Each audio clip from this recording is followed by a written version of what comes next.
संयुक्तं नित्यं ध्यायन्ति योगिनः कामदं मोक्षदं चैव ओंकाराय नमो नमः।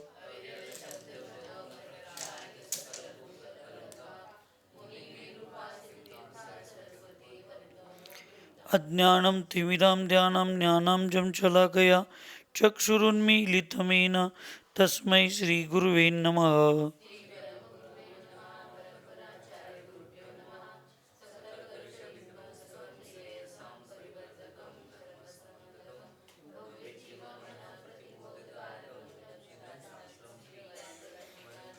तेम अस्य मूलग्रंथकर्तार श्री सर्वज्ञ देवा स्तुत्र ग्रंथकर्तार श्री गंधर्देवा प्रतिगंधर्देवा तेषाम् उच्चानुसार मासाद्य सकल कीर्ति अमित गति आचार्येण विरचितम् इदं शास्त्रं श्रोतार सावधानतया शृण्वन्तु।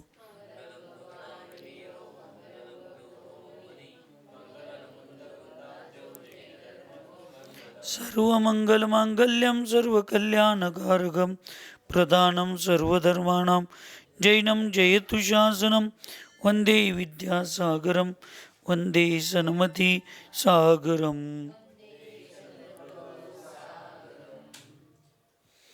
श्रीमन्त सिद्धाननत्वार्ध्यदादिच्च चतुर्धाराधनाफलं क्रमेणाहं ध्रुवं वशे तो रूपोपलब्धे। पंच परमेष्टि भगवान की, अहिंसामय विश्व धर्म की, सिद्धांत शास्त्र की, चारित्र चक्रवर्ती 20वीं सदी के प्रथमाचार्य शांति सागर जी महाराज की, शांत संत परम पूज्य आचार्य अमित गति महामुनि राज की, चारित्र चक्रवर्ती प्रथमाचार्य शांति सागर जी महाराज की, संत शिरोमणि आचार्य गुरु और विद्यासागर जी महाराज की, चारित्र शांत मूर्ति वत्सल रत्नाकराचार्य गुरु और सन्मति सागर जी महाराज की, 3 कम 9 करोड़ महामुनि राजों की,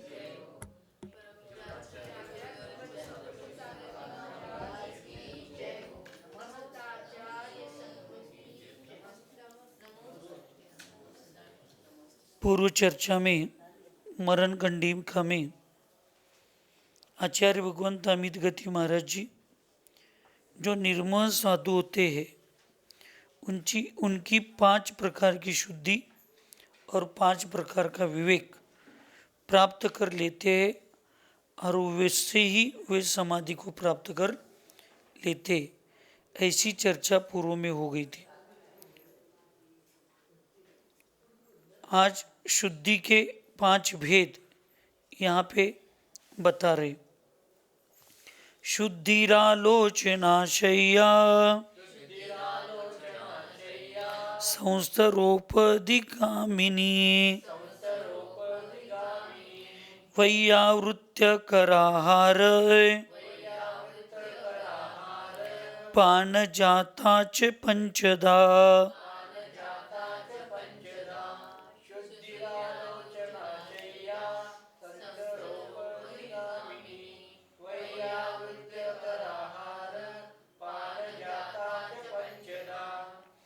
शुद्धि भी कितनी महत्व की देखिए, सिर्फ शपथ की नहीं चलेगी। तो यहाँ पे बताया आलोचना की शुद्धि, आलोचना करते समय मन वचन काया की शुद्धि होनी चाहिए। शय्या अर्थात संस्तर की शुद्धि, जिस पर सोते बैठते उठते उसकी भी शुद्धि बहुत जरूरी है। शुद्धि का मतलब है वो शुद्ध होना चाहिए, साफ सुथरा होना चाहिए। इतना ही नहीं लेना कि जहाँ पे वो बिछाते उस स्थान की, वो बिछाते समय परिणाम क्या होनी चाहिए, ये किस लिए हम बिछा रहे, इस पर मुझे लेटने के बाद मुझे क्या करना है, ये सब शुद्धि होती है। लोगों को लगता है सिर्फ वो शुद्ध होना चाहिए, उससे क्या है, वो तो शुद्ध होगा लेकिन बहिरंग शिल्प शुद्ध होकर चलेगा क्या? उस स्थान की शुद्धि करनी चाहिए। जब स्थान की शुद्धि करती है तो वहाँ पे पूर्व ग्रहित या जो वहाँ पे अधिपति, जिन उस स्थान के जो अधिपति है उनके प्रति भी विनय भावना, नम्रता भावना होनी चाहिए। उनकी अनुमति होनी चाहिए आदि। ये सब नम्रता से, विनम्रता से स्वीकार करके, उसको बता करके फिर ये सब करना। ये शय्या संस्तर की शुद्धि हो गई। उपधि की शुद्धि, उपधि यानी जो भी पीछी, परिग्रह, पीछे है, कमंडल है या अपेक्षित, अभी यहाँ आगे क्या क्या देते देखेंगे, लेकिन जो नैपकिन से या जो भी ऐसे जो रत्नत्रय के लिए और वर्तमान में समाधि के लिए अनुकूल जो साधन है परिग्रह के रूप में, उसकी भी सबकी शुद्धि होनी चाहिए। और वैयावृत्त करने वालों की, जो वैयावृत्त करने वाले, इनकी भी मन, वचन, काय, इनके भी वस्त्र, फिर साधु हो तो उनके परिणामों की शुद्धि होनी चाहिए। अगर श्रावक के ब्रह्मचारी ब्रह्मचारियाँ कर रहे, व्रती लोग कर रहे, तो उनको भी वस्त्र, शरीर, मन की शुद्धि, सबकी शुद्धि यहाँ होनी चाहिए। इसलिए यहाँ पे सिर्फ व्रती लोगों को, प्रतिमाधारी लोगों को शुभ्र वस्त्रों में, सोले में अंदर क्यों आने देते? ये पहले से इसका ज्ञान कराने वालों को, करने वालों को, और कराने वाले थोड़े भावुक हो सकते, करके लेने वाला भावुक नहीं होना चाहिए। वो अपने नियमों में, कोई भी हो, कितने भी पास वाले हो, कितने भी अच्छे हो, विद्वान हो, ज्ञानी हो, कोई भी हो, सोले में आना है तो आइए, नहीं तो नहीं आए। शुद्धि में आना है तो आना, नहीं आना। हमने बताया था। अब वो 2-4 दिन दिखा मुझे वो डेटॉल की बोतल, उसके बाद डेटॉल की बोतल भी गायब हो गई, सब हो गई। लेकिन उसको हाथ में लगा कर देख रहे हैं ना, बोतल होगी तो भी उठते और सीधा हाथ लगाने के लिए जाते। इतना जागृत होना चाहिए कि हर काम जागृति से होना चाहिए। वो रखने के लिए नहीं बताया, उसको कोई देवी देवताओं के जैसे स्थापन करने के लिए नहीं लाया। हरिका भी उठेंगे, ऐसे ही हाथ लगाएंगे व्रती, पर उसका महत्व क्या है? उसको ये बताया, इसलिए बता रहे हैं। कॉम्प्रोमाइज से बताना और किसी को बुरा लगेगा इसलिए बताने का छोड़ना, ये चंद्रपूर सागर जी का काम नहीं है।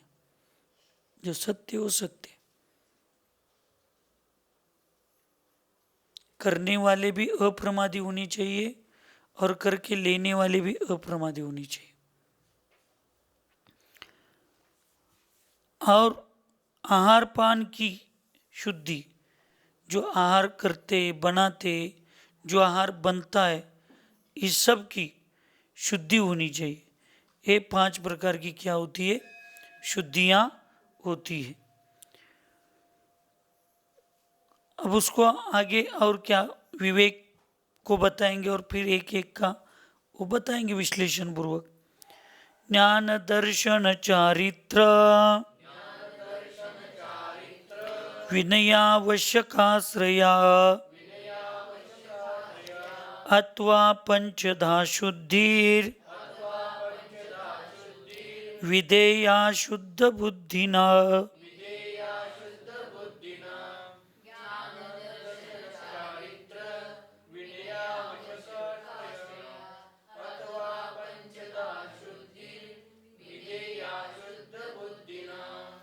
आप सब लोगों को एक पक्की धारणा या निर्णय निश्चय करना है। मैं मन की बात नहीं बता रहा हूँ, आगम आगे आएगा बताएगा। जो भी शपक राज होता है ना, उनका शरीर तपस्या से इतना शुद्ध पवित्र बनता है कि ऐसे पवित्र शरीर को हम ऐसे हमारे अपवित्र हो तो आप कहेंगे उनके भी शरीर में अब सप्त धातु है ही, हमारे शरीर में भी है, लेकिन उनके शरीर में भी सप्त धातु होते हुए भी उनकी तपस्या और हमारी तपस्या में बहुत फर्क है, बहुत गुणित फर्क है, अंतर है।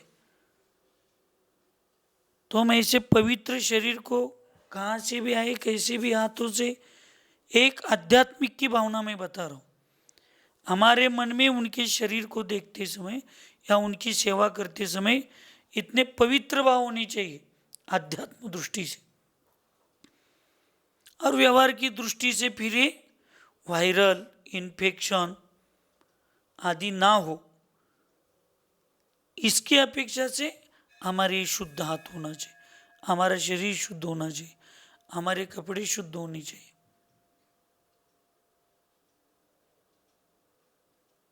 इतना जरूरी है, क्योंकि जैसे तीर्थंकरों के शरीर में सप्त धातु होते हुए भी उनको मोक्षगामी शरीर, परम औदारिक शरीर माना जाता है। जैसे आगम में आता है कि वास्तविक द्वादशांक का ज्ञानी ही उपाध्याय होता है, लेकिन दौला में बताया कि उस काल में, जिस काल में जो जो ग्रंथ उपलब्ध है उन सब ग्रंथों का ज्ञानी या समझने वाला उस काल का उपाध्याय ही होता है, ऐसे कहा है।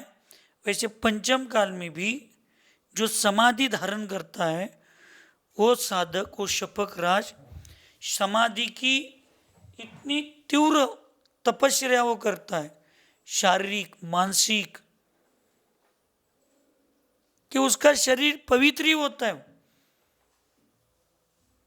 कारण पंचम काल में समाधि लेना और चतुर्थ काल में निर्वाण मोक्ष की साधना करना, दोनों में कोई अंतर, बहुत बड़ा अंतर नहीं है काल की अपेक्षा से, साधना की अपेक्षा। आज जो पुरुषार्थ सम्यक दर्शन के साथ, चार आराधना के साथ, एक जो पंचम काल में समाधि के लिए करते, इतना ही पुरुषार्थ अगर चतुर्थ काल में चार आराधना के साथ हम करेंगे निश्चय रत्नत्रय के साथ, तो मोक्ष मिलना ही है, निर्वाण होना ही।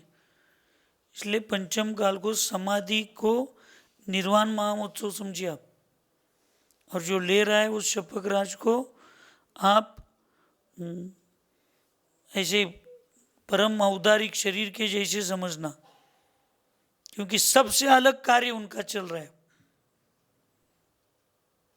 इसलिए आते जाते समय कभी भी जल्दबाजी में या कोई अशुभ कर्म के उदय, अस्थिर नाम कर्म के उदय में जंगल जाना पड़ा दोपहर में वगैरह, तो आपको भी अपनी वस्त्रों को चेंज करके जाना चाहिए, या आते समय उन वस्त्रों को चेंज करके आना चाहिए।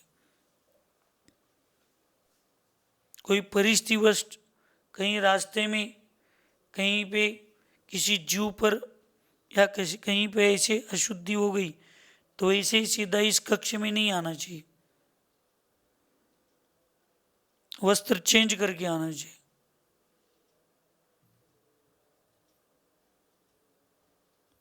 इसलिए गृहस्थी लोगों को यहाँ पे आने के लिए मना क्यों कर दे? कुछ गृहस्थी संबंधी भी कार्य होते तो सिर पर नहा कर आना चाहिए यहाँ पे।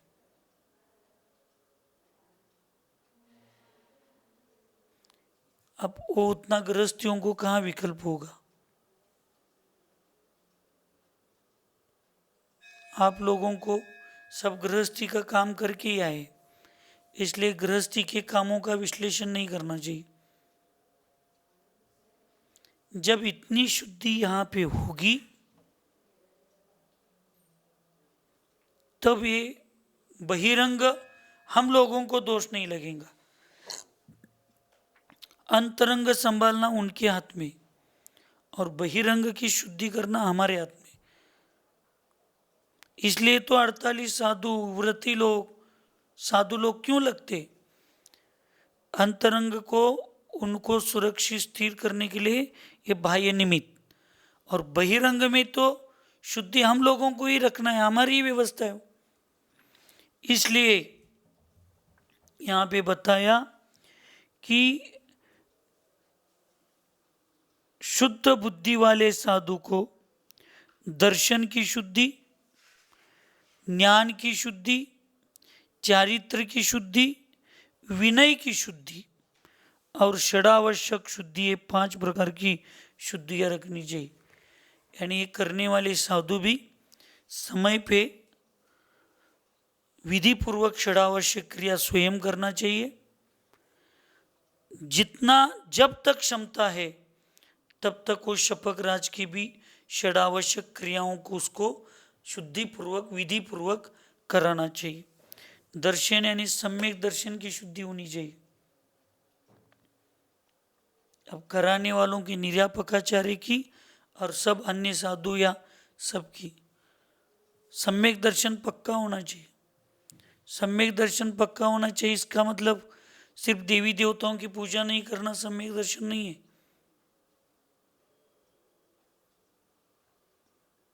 ये चारित्र का भी सम्यक दर्शन है कि मुझे दूसरों को जीने की इच्छा जैसे वैसे मेरी जैसे जीने की इच्छा वैसे दूसरों को भी होती है। इसलिए किसी की विराध ना हो, किसी को दुख ना हो, किसी की ऊर्जा ना हो, हर समय तो ध्यान रखना ही चाहिए। लेकिन इस काल में विशेष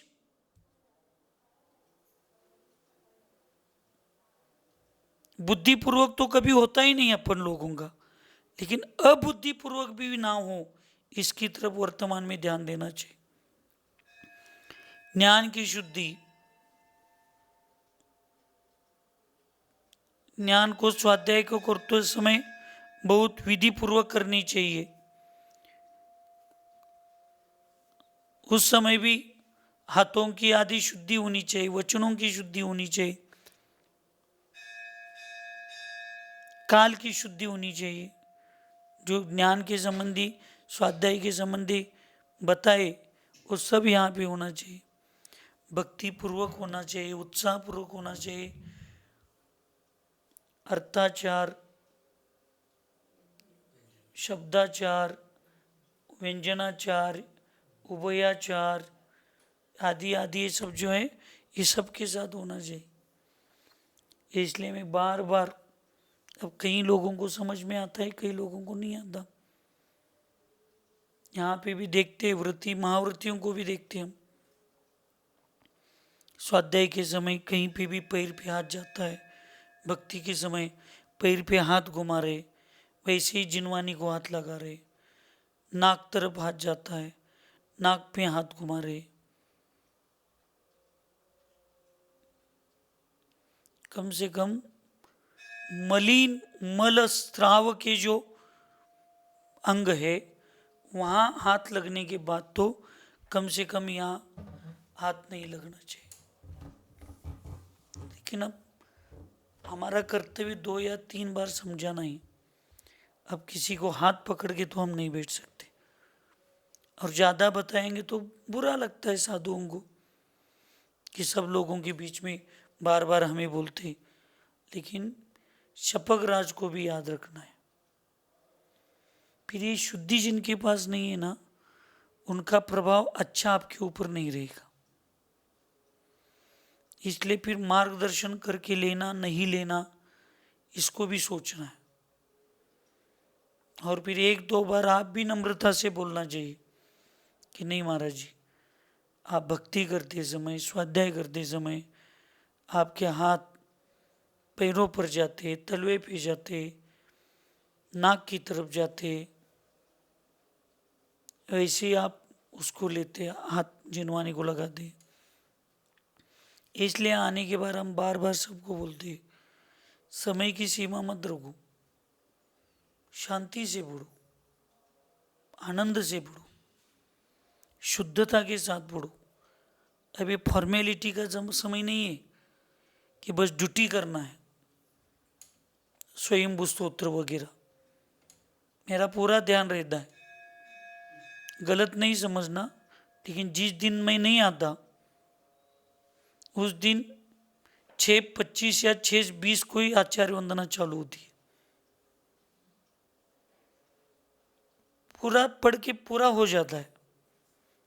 और जब हम आते तो स्वयंभू स्तोत्र को ही 40 से 42 मिनट लगता है।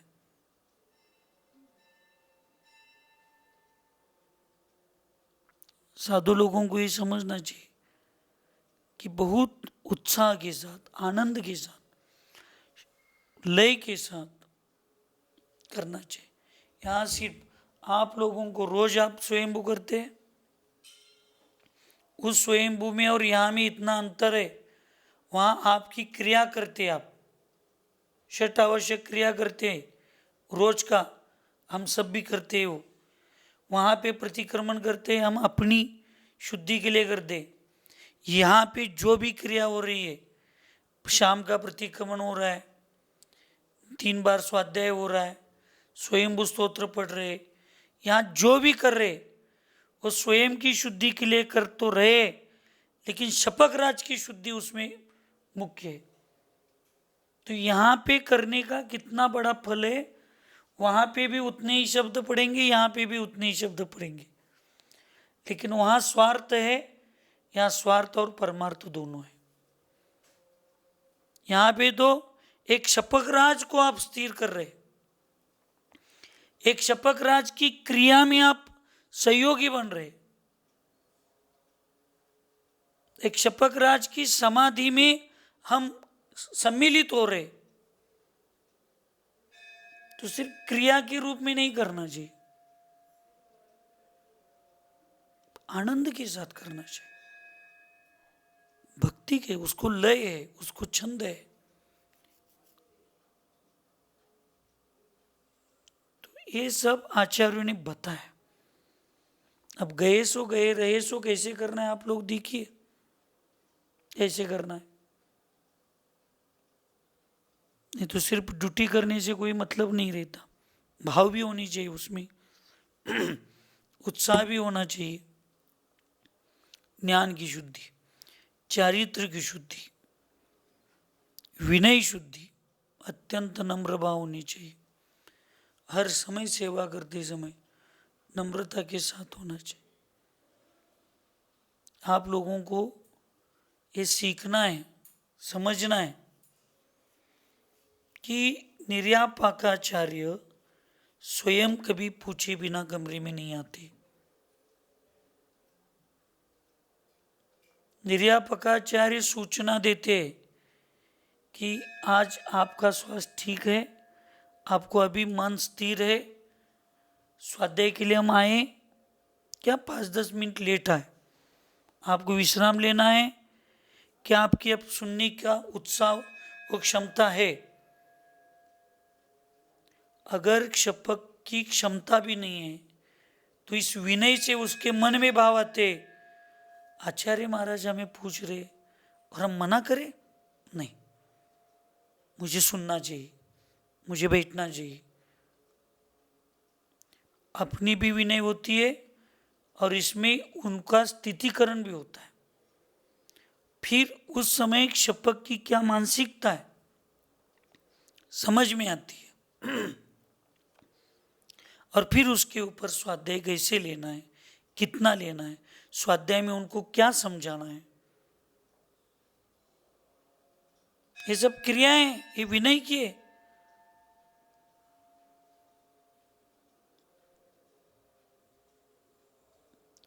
भविष्य में आपको ये सब करने का प्रसंग आएगा तो ये करना चाहिए।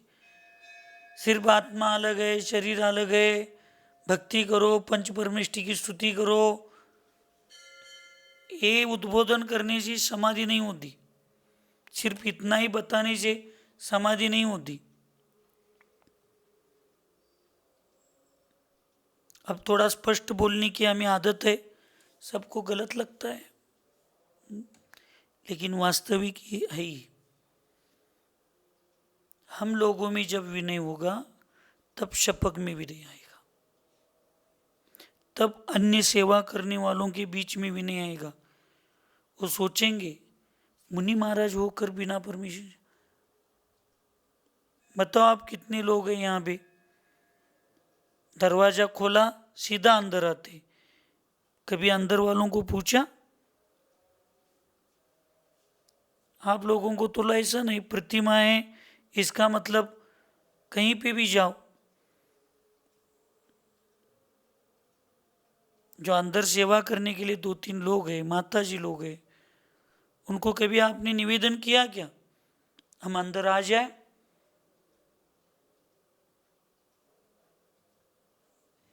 जब यहाँ पे महाराज जी स्वाध्याय करके निकल जाते तो कम से कम आप जो बाहर से प्रतिमाधारी लोग आए हैं ना, उनको भी तुरंत बाहर जाना चाहिए, क्योंकि उनकी कोई क्रियाएं होती है, उनको लेटना होता है या कुछ शुद्धि होती है। अब सबके सामने वो कैसे करवाएंगे? आप यहीं पे बैठे रहते तो फिर एक दिन सबको बंद करना बैठना पड़ता है। इसलिए विनय और विवेक इतना जरूरी है।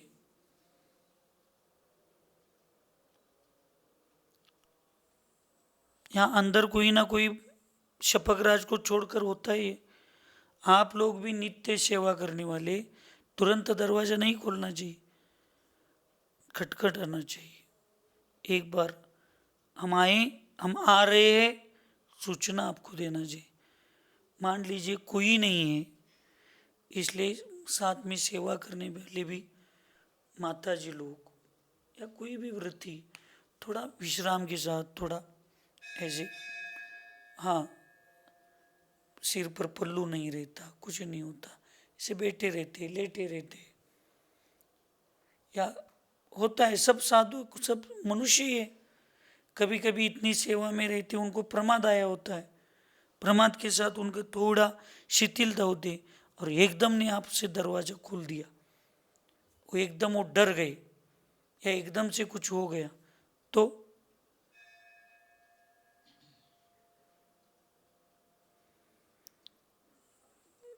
जो अटैक आते हैं हृदय विकार के, उसको सपने में भी बहुत कुछ बुरा देखने से एकदम से वो डरेंगे तो भी अटैक आता है।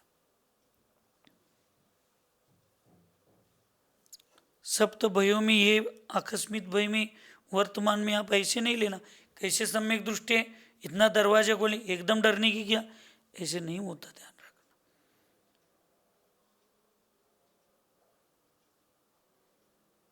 इसलिए आप लोग भी जब किसी, आप दोनों एक कमरे में, तो कभी भी बाहर से आने के बाद नॉक किए भी अंदर नहीं जाना चाहिए।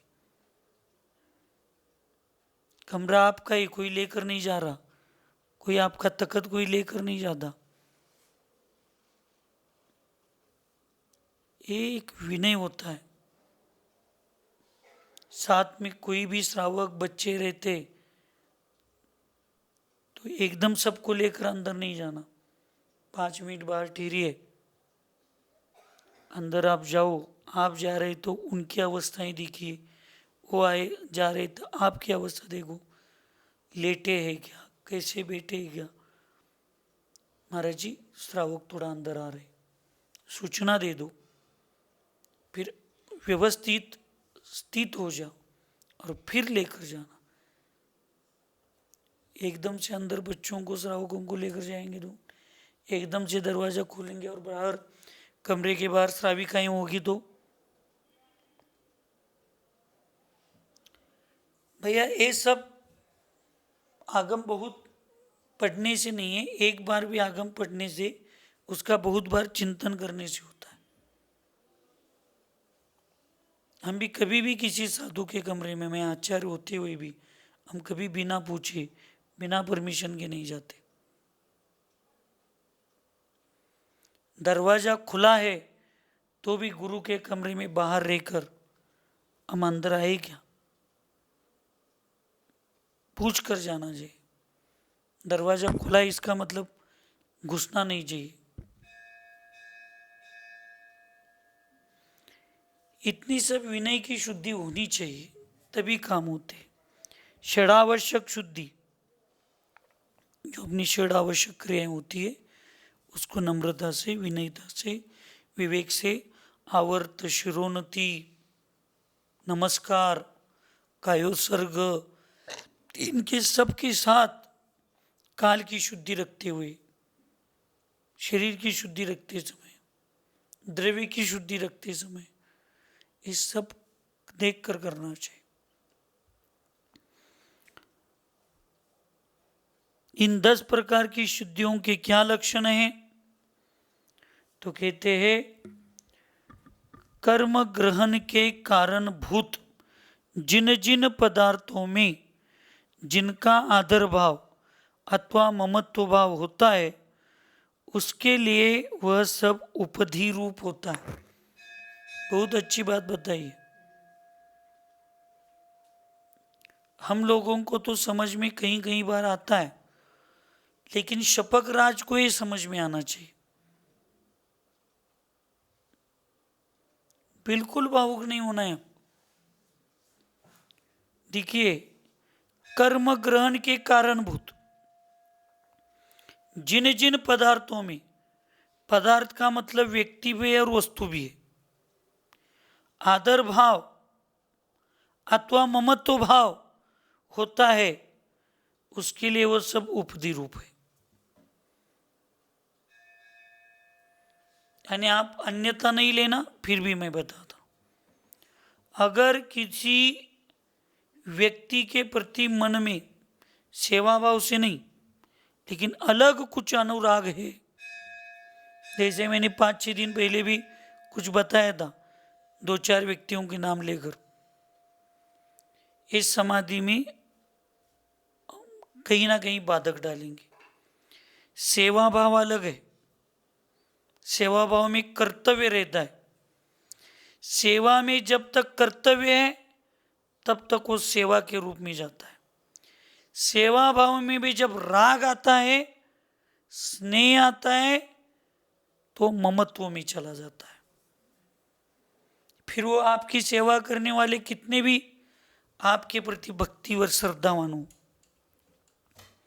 वो आपको भी दोष लगाएंगे और स्वयं को भी दोष लगाएंगे।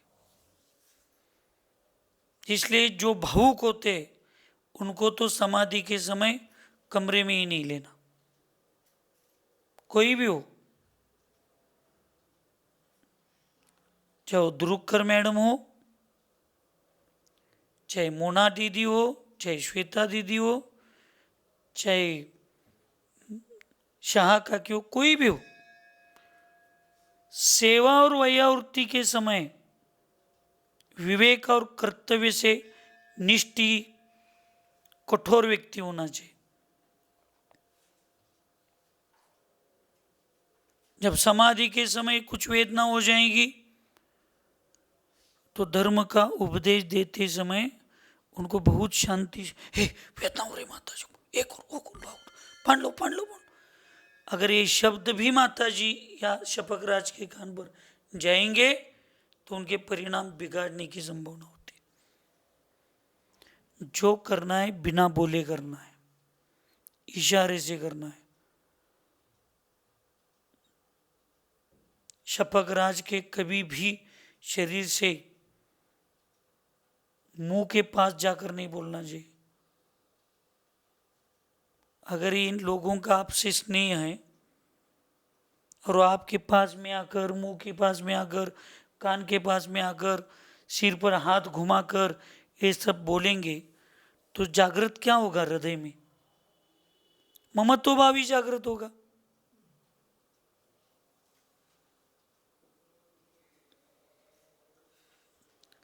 ऐसे लोगों को फिर व्यवस्थापक तो दूर रखेंगे ही परिस्थिति देखकर, आप लोगों को भी साम्य मध्यस्थ भाव रहना चाहिए।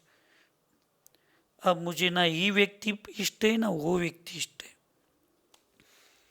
जो समाधि में गुरु करा रहे, जिनसे करा रहे, उनके प्रति हमारे मन में बस मध्यस्थ भूमिका से रहना चाहिए। ममत्व भाव जिनसे बढ़ता है, मूर्छा परिग्रह,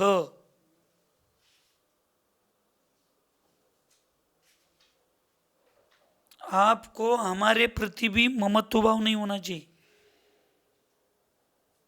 कर्तव्य भाव होना चाहिए, आदर भाव होना चाहिए। आदर अलग है और ममत्व स्नेह राग अलग है।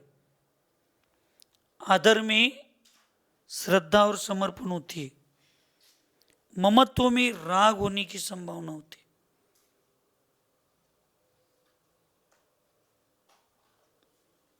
हम नाम नहीं बताएंगे।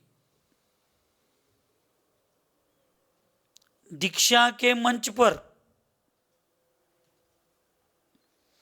इसलिए किसको कहाँ रखना चाहिए समझना चाहिए।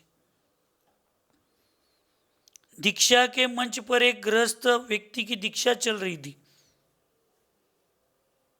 गृहस्थी थे वो, ऐसे नहीं अचानक से हो रही आगम में पड़ा ऐसे। 1 महीने से दीक्षा डेट फाइनल हो गई थी। उसके बाद घर में जाकर भी 15 दिन रहकर आ गए, गोद भराई सब हो गया, मंच पर आ गए, सब क्रियाएं चालू है, विधियां चालू है, सब है। और उनके धर्म पत्नी भजन गाने के लिए माइक हाथ में ले ली।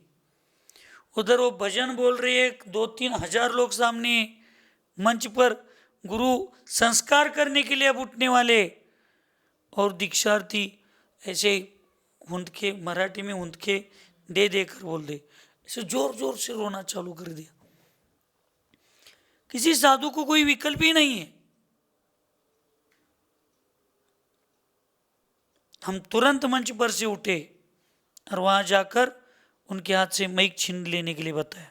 हमने कहा इनको पीछे रखो, सामने खड़ा में नहीं करो, पीछे दूर बिठाया उनको।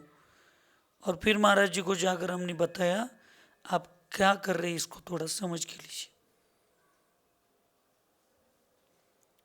कई साधुओं को लगा है चंद्रपूस अगर ऐसे कैसे मंच पर ऐसे कैसे कर दे, फिर अब वो लोग पैसे वाले थे। 1-2 साधुओं ने मुझे बाद में कहा, आपको मालूम है क्या वो कौन थे, कैसे, उन्होंने इस प्रोग्राम के लिए कितना क्या दिया है, और आप सबके सामने उनको माइक ले लिया निकाल के। हमने कहा भैया गलती हो गई हमारी, मेरी अप्रभावना नहीं होने वाली थी, होने वाली थी तो आपके संघ की अप्रभावना होने वाली थी।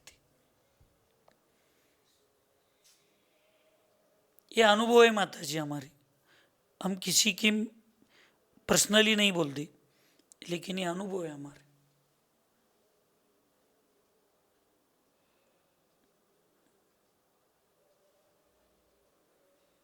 साधुओं के प्रति भी हमने समाधि के समय देख लिया। एक तो प्रसंग आपको हमने एक साधु का बताया था कि 4 दिन पहले हमने उनको पति पत्नियों को कमरे में आना बंद कर दिया।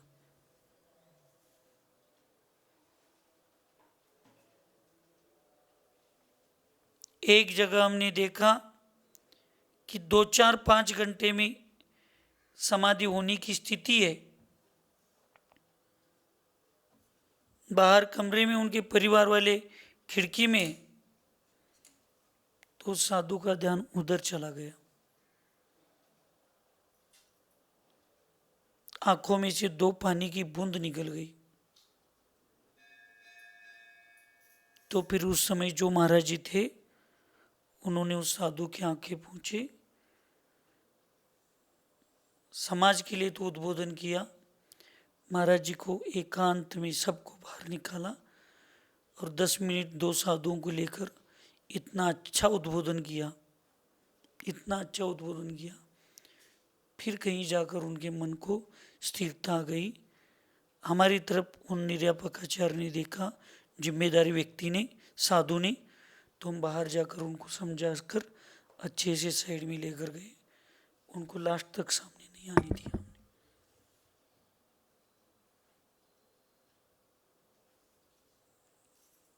हम बता रहे हैं, आप लोगों को लगेगा यानी हम लोग गलत है क्या, कुछ भावना होनी चाहिए कि नहीं। अब इस समय भावना भी होना कुछ नहीं, इस समय सिर्फ कर्तव्य। भावना व्यक्ति को कमजोर बना देता है और कर्तव्य व्यक्ति को कठोर यानी मजबूर, दृढ़ बना देता है। अब सब लोगों को भावनिक होकर जीना है, ये व्यवस्था करनी है, या कर्तव्यनिष्ठ होकर करना है, वो अपना अपना है।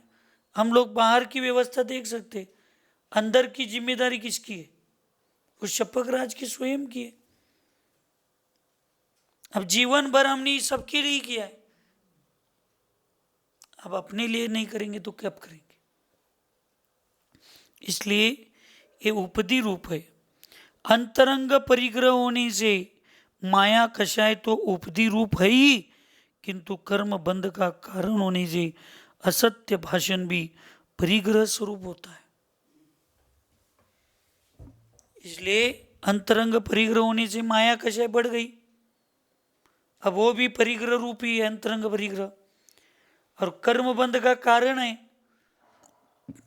अब मैं इतने बड़े स्थान पर हूं, अब जो मन में है परिणाम बिगड़ गए, वो मुंह से बोल नहीं सकता, अप्रभावने का कारण हो सकता है। इसलिए फिर वहां फिर क्या करना पड़ेगा? असत्य भाषण का आधार लेना पड़ेगा।